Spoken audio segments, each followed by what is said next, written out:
everyone. My name is Dr. Angela Licasaleo, and I am the director of the Community Music School at the Traverse City Philharmonic.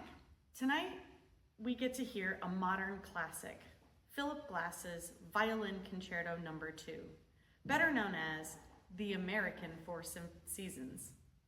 And if you're already thinking, oh, so it's like Vivaldi's Four Seasons, right? But with sunglasses and a baseball hat? Well, you're not completely wrong. A little background to Philip Glass. He was born in 1937 and is often described as one of the great pioneers of minimalism. Now, the word minimalism can scare people. It sounds like you're about to hear 45 minutes of elevator music. But what it really means in Glass's work is music is built from repeating patterns, shifting rhythms, and subtle changes that over time create an almost hypnotic sense of motion. Glass himself doesn't always love the word minimalism. He says he writes music with repetitive structures. But let's be honest, repetitive structures doesn't look as good on a concert poster. He's had a fascinating career. Not only has he written symphonies, concerti, operas, but he's also done film scores, including The Hours and Koyaanisqatsi. He also had worked as a plumber and a taxi driver in New York City long before he was Philip Glass, the world-famous composer. So why this American Four Seasons? Well, in 2007, violinist Robert McDuffie approached Glass with a commission. McDuffie said, Vivaldi wrote the Four Seasons, the defining violin concerto of the 18th century. Would you like to write something like that for the 21st century? Well, Glass agreed to the commission, but he had a sense of humor about it. Unlike Vivaldi, who had clearly labeled his concertos spring, summer, autumn, and winter, Glass left his ambiguous. He never tells us which movement is which season. In fact, he said, you decide. So instead of telling us what we're hearing, Glass invites us to use our imagination. So here's how the structure of this concerto works. It's in 4 main movements, like Vivaldi's, but they're separated by solo violin interludes, or short pieces.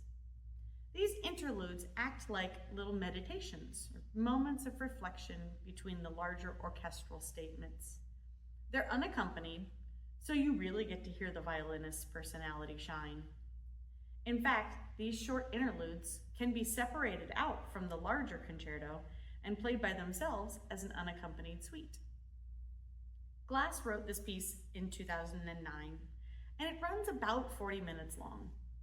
The orchestration is for strings and synthesizer. Yes, synthesizer, not piano. Which is another reminder that we aren't in Vivaldi's Venice anymore, but modern day America. So let's take a brief look at each movement. The first movement opens with driving rhythms and rich harmonies. You'll hear those trademark Philip Glass arpeggios, rolling patterns that seem to move endlessly forward. It feels alive, pulsing like energy rushing through the veins. Maybe this is spring with everything bursting to life, or maybe it's autumn, a harvest festival in full swing. Glass leaves it up to you to decide. The second movement, in contrast, the large section is slower, more contemplative.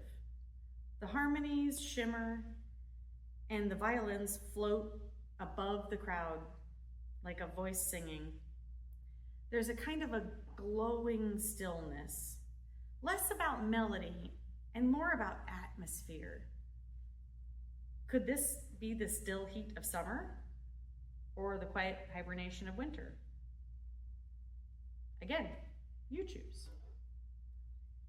The third movement, things pick up again with vibrant rhythmic patterns. Here's where Glass's repetitive structures really propel the music forward. The violin is almost like a dancer, circling around the orchestra's steady pulse. There's energy, but also playfulness. Which brings us to the finale, which is bold and celebratory and joyful. It feels like a culmination of the whole cycle, the way a season completes its circle and transitions back into the beginning. It ends not with a bang, but with a sense of resolution. So, why is this called the American Four Seasons? Well, partly because Glass is American, and this is his take on the old European model. But more importantly, it reflects some of the American spirit themes: wide open space, flexibility, and less about strict labels, more about personal freedom.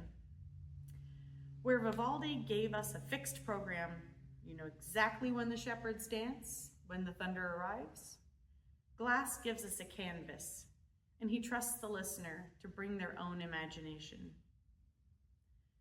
So why does this piece matter? Well, Glass's concerto has already taken its place as a staple of modern repertoire. It bridges the gap between the old and the new, paying homage to Vivaldi while speaking in the language of today. For listeners, it offers something rare, music that is both intellectually fascinating and emotionally direct. You don't need a PhD in music history or theory to understand it. You just need to sit back and let the music wash over you.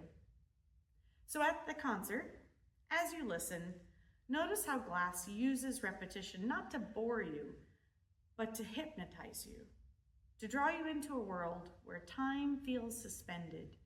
Let your mind wander. Imagine the seasons, the landscapes, and the emotions, because there's no wrong answer. Enjoy the performance.